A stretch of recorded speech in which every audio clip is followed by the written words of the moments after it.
I found out I had cancer on a Tuesday. By Friday, my own son, the one with the big house, the new car, the job that pays more in a month than I made in a year, told me he couldn't help right now. And my daughter, the one who's barely keeping her lights on, she sold her wedding ring the next morning.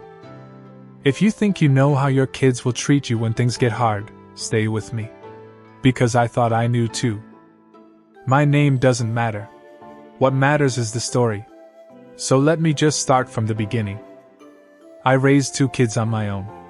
Their father left when they were small. My son was 7, my daughter was 4. I worked 2 jobs for most of my life. Cleaning houses in the morning, waitressing at night. I'm not telling you this for pity. I'm telling you because I want you to understand something. When you raise kids on nothing, you learn who they really are, eventually. You just don't always see it coming. My son, let's call him, well, I'll just call him my son. He was the smart one. Straight A's. Got a scholarship. Went off to college and never really came back, not really. He built a life in the city. Nice apartment, then a house. A good job in finance. I never fully understood what he did, something with numbers and investments. Every year at Christmas, he'd show up in a nicer car. I was proud of him. I want you to know that. I was so proud. My daughter was different. She struggled in school. Not because she wasn't smart, life hit her harder. She got pregnant young, the father wasn't in the picture for long, and she raised her son mostly by herself, working at a grocery store, then a diner, then cleaning offices at night just like I used to. She never had money. Some months she'd call me just to talk, and I could hear it in her voice, the tiredness. The kind that doesn't come from one bad day.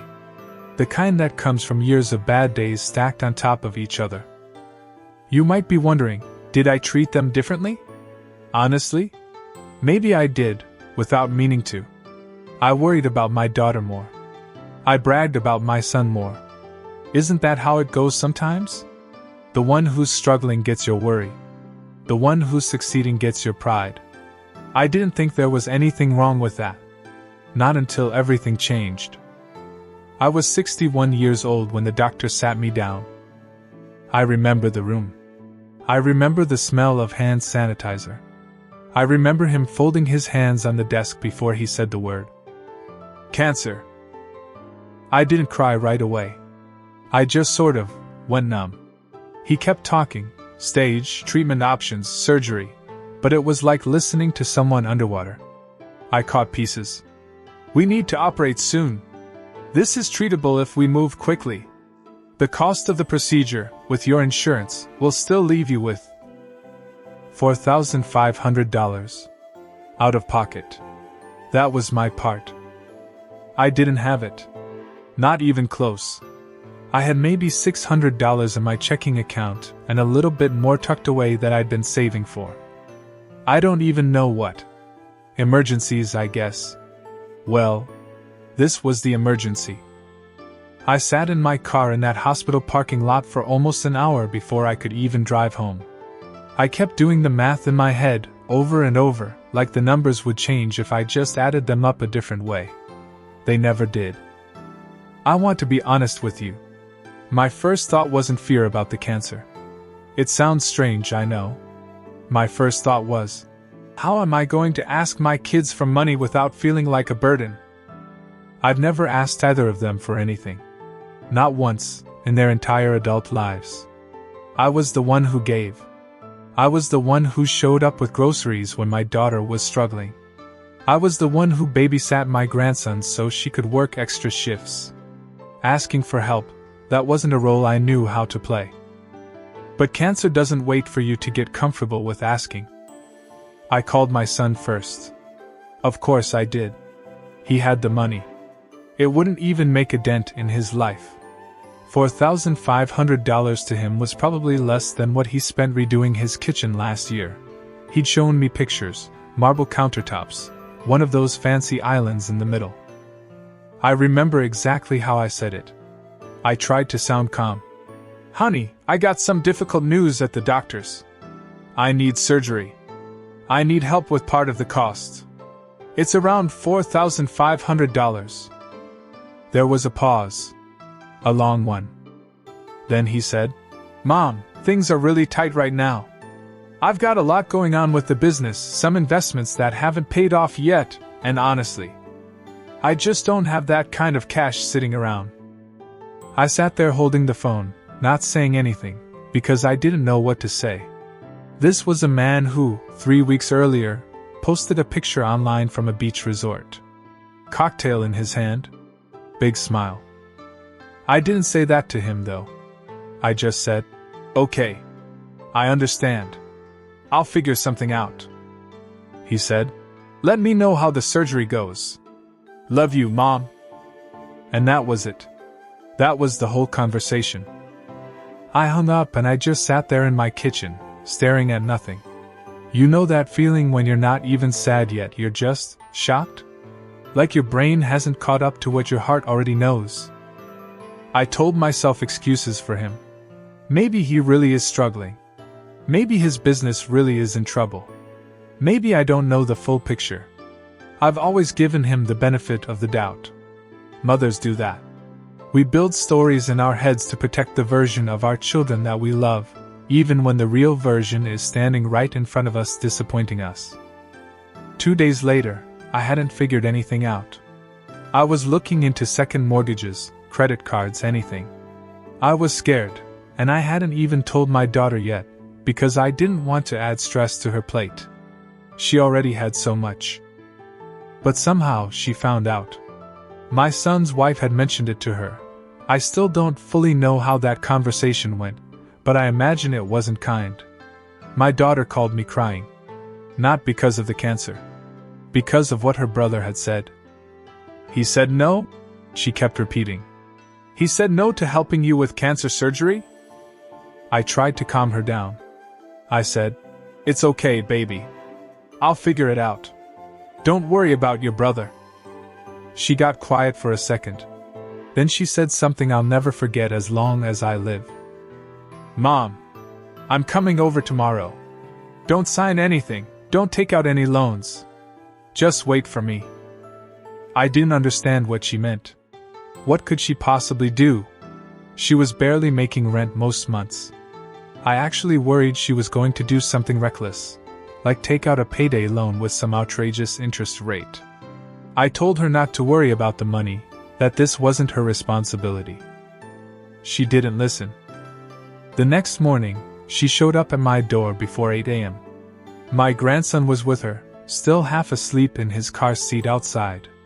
She walked in and handed me an envelope. Inside was $4,500. In cash. I just stood there staring at it. I said, where did you get this? What did you do? She wouldn't look at me at first. She just kept saying, it doesn't matter, Mom. Just take it. Please. I made her tell me. I wasn't going to touch that envelope until she told me the truth.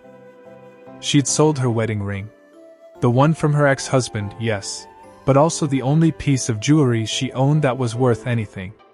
She'd been keeping it, she told me later, because she thought maybe one day she'd need it, for an emergency, for my grandson's future, for something. She sold it to a pawn shop the day before for less than it was worth, because she needed the cash fast. And what that ring got her wasn't even enough. So she also picked up extra cleaning shifts that week, worked almost every night for 10 days straight, barely slept, and put every single dollar toward the difference. She hadn't paid her own electric bill that month. She told me that almost like it was nothing. Like it didn't matter. They'll figure it out, Mom. This is more important. I broke down.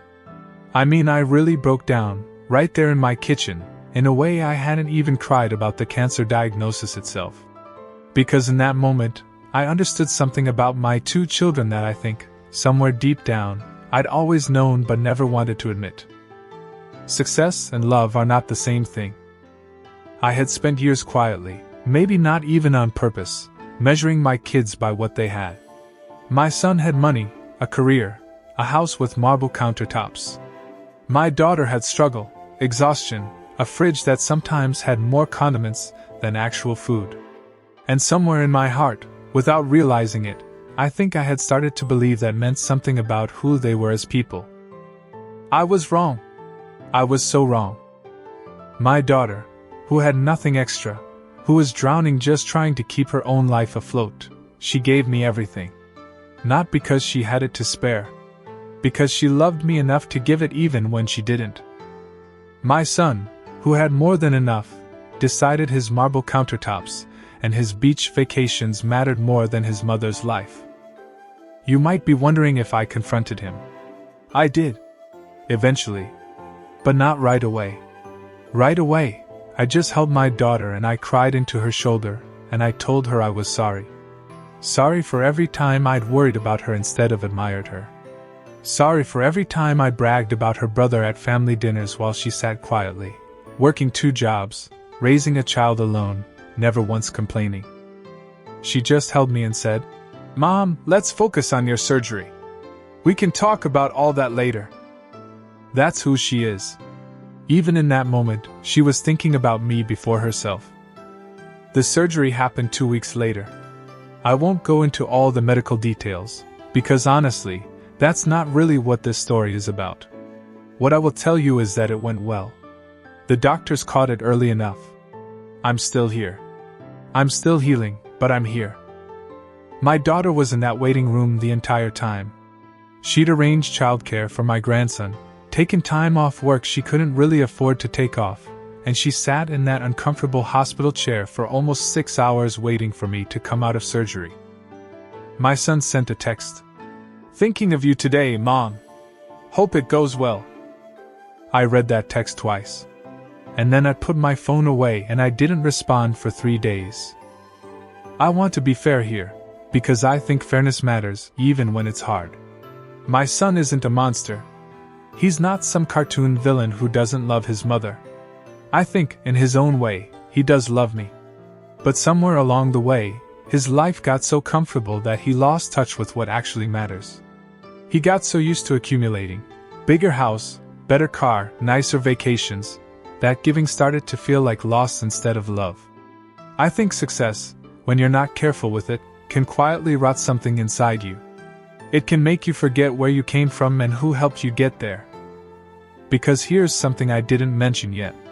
When my son was in college struggling to pay for textbooks, I picked up extra shifts cleaning houses so he wouldn't have to drop a class.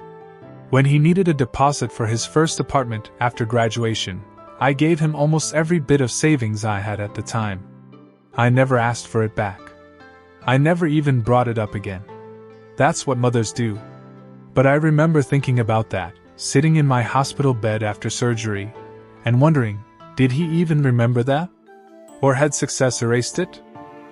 About a month after my surgery, once I was feeling stronger, I called him. Not to yell. I'm not really a yeller. I just wanted to talk honestly. I told him what his sister did. I told him about the ring, about the extra shifts, about her sitting in that waiting room for 6 hours. I told him how it made me feel, not angry exactly, just deeply sad. Sad that money had somehow become more real to him than family. There was a long silence on the phone. And then, for the first time in a long time, I heard something different in his voice. Not an excuse. Just quiet. Like something was actually landing on him for the first time. He said, "I didn't know it was that serious, Mom.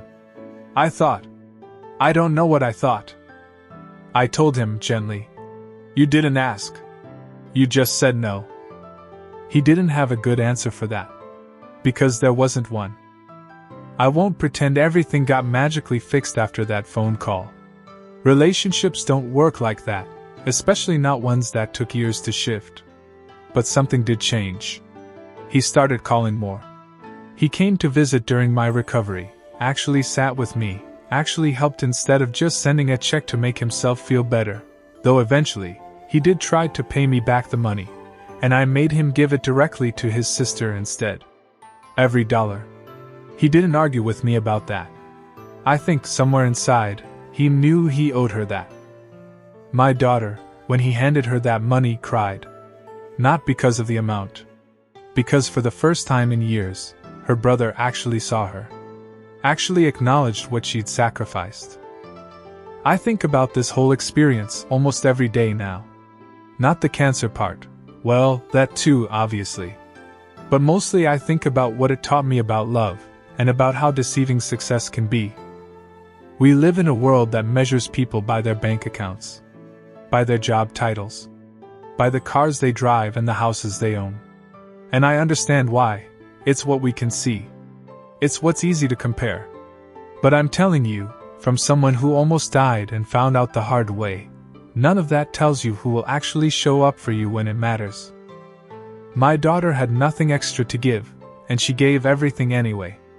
My son had more than enough, and he almost let his own mother go without surgery because giving felt like an inconvenience. If there's one thing I want you to take from this video, it's this: pay attention to how people treat you, not what they have to offer you. The size of someone's bank account tells you nothing about the size of their heart. Sometimes the people with the least are the ones who will sacrifice the most, simply because love, real love, isn't about what you have left over. It's about what you're willing to give up. I look at my daughter now, and I don't see struggle anymore. I see strength. I see a woman who sold the one valuable thing she owned without a second thought, because her mother needed her. I see someone who worked herself to exhaustion and never once made me feel guilty about it. And I look at my son, and I don't feel bitterness anymore either. I feel something more like hope. Hope that this experience woke something up in him. Hope that he understands now what actually matters, before it's too late to matter. I'm sharing this because I know I'm not the only parent this has happened to. Maybe you're watching this and you've lived something similar. Maybe you have a child who has everything and still couldn't show up for you. Or maybe you have a child who has nothing, and somehow, they gave you their whole heart anyway. If that's you, I want you to know, you're not alone. And I want you to remember something. Love isn't measured by what someone can afford. It's measured by what they're willing to sacrifice. So let me ask you something before you go. If you were in my position, which one of your children do you think would show up? I'd really love to hear your story in the comments. Tell me about the people in your life who surprised you, for better or for worse. Sometimes just writing it out, sharing it with strangers who understand, can be its own kind of healing. And if this story moved you even a little, please consider subscribing. There are more stories like this one coming, real stories, about real struggle, and the surprising people who show up when it matters most. Thank you for staying with me through this one. Take care of yourselves. And take care of the people who show up for you, even when they have nothing left to give. I'll see you in the next one.